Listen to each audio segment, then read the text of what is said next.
इस साल 2025 में फाइनेंशियल सेक्टर में बहुत बड़ी उथल पाथल और चेंजेस आने वाले हैं, क्योंकि जो दो ग्रह है इस साल, एक है हर्षल जिनकी प्रकृति ऐसी है कि अनप्रेडिक्टेबल बिहेवियर, और दूसरे है राहु जो ये कलयुग की माया का विस्तार अगर देखा जाए तो राहु से समझ में आता है। राहु की देवी है चंडिका। ऐसे शास्त्रों में कहा गया कि कलौ चंडी विनायक हो, तो जो चंडी है शक्ति, उसका प्रतीक राहु है। यानी एनर्जी सेक्टर को राहु कंट्रोल करता है, ऐसे समझना चाहिए। और हर्षल को बोला गया है वरुण। हर्षल ऐसा ग्रह है कि वो लंबे समय तक एक राशि में रहता है और अपना प्रभाव दिखाता है। खास करके जो लिक्विड मनी जिसको कैश बोलते हैं, उसके अलावा की जो भी मनी है, फाइनेंशियल इंस्ट्रूमेंट्स, उन पर हर्षल बड़ा प्रभाव डालता है। यानी 2025 में जो हर्षल का ट्रांजिट भ्रमण हो रहा, वक्री है, फिर मार्गी हो रहा है, मार्च में राशि बदल रहा है, नक्षत्र फिर भी राशि बदलते हुए भी नक्षत्र साल के बड़े हिस्से में सूर्य का कृतिका नक्षत्र में हर्षल रहने वाला है।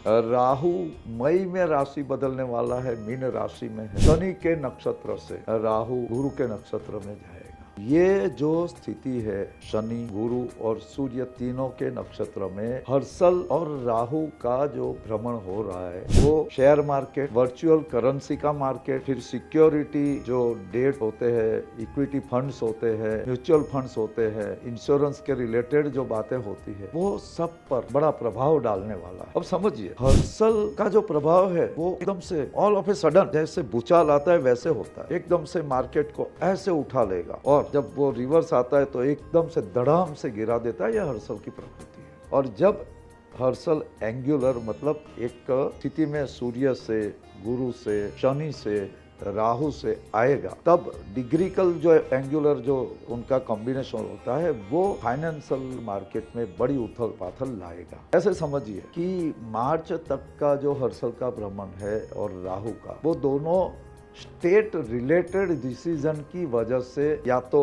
बाजार को उठा सकता है या डाउन कर सकता है, डिपेंड्स अपॉन द सेक्टर। यानी जैसे एनर्जी सेक्टर, जैसे हमने बताया, उसमें ये राहु का प्रभाव होने से, राहु क्योंकि शनि के नक्षत्र में से जा रहा है, तो सीधी बात है उस समय में वो एनर्जी सेक्टर, खास करके जो इलेक्ट्रिसिटी और वगैरह है, उसमें अच्छा फायदा दिलाएगा। क्योंकि हर्षल सूर्य के नक्षत्र में, यानी स्टेट के रिलेटेड जो एनर्जी के इंस्टीट्यूशंस होंगे, ये ग्लोबल बात है ये, जिसमें जहाँ जहाँ भी स्टेट का स्टेक होगा एनर्जी की कंपनियों में, वहाँ पे बढ़ोतरी देखने को मिलेगी। यानी अच्छा मुनाफा कमाना है उनको 2025 के साल में, खास करके मई तक एनर्जी के क्षेत्र में अपना इन्वेस्टमेंट, अपना ध्यान देखना चाहिए। और फरवरी मार्च में जो उथल पाथल देखने को मिलेगी, उस पर बड़ा ध्यान बना के रखना चाहिए। मई के बाद राहु जैसे राशि बदलता है, कुंभ में जाएगा, शनि की राशि है, अभी गुरु की राशि में,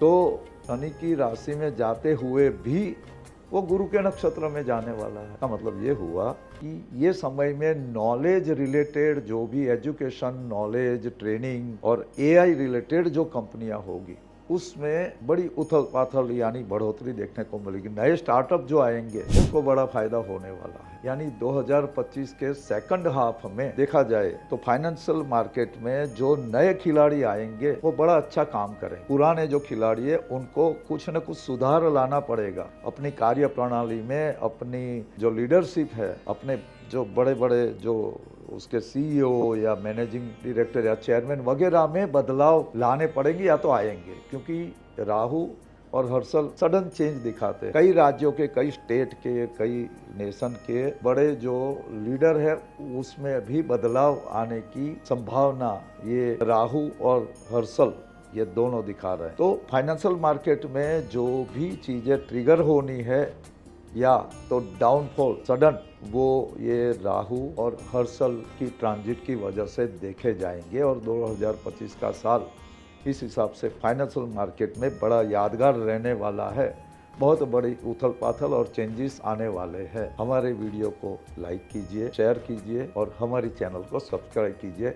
इसी तरह से ग्रहों के बारे में, आध्यात्मिक बातों में, मंत्र तंत्र वगैरह की बातों में जो आपने अनसुनी हो, कहीं अनकही हो, ऐसी कई अनुभव की बातें और कुछ विशेष साधनाएं भी इसमें हम दिखाएंगे। साथ में ये टॉक फाइनेंस वगैरह के बारे में भी कुछ न कुछ बीच बीच में हमारे वीडियो आएंगे। है।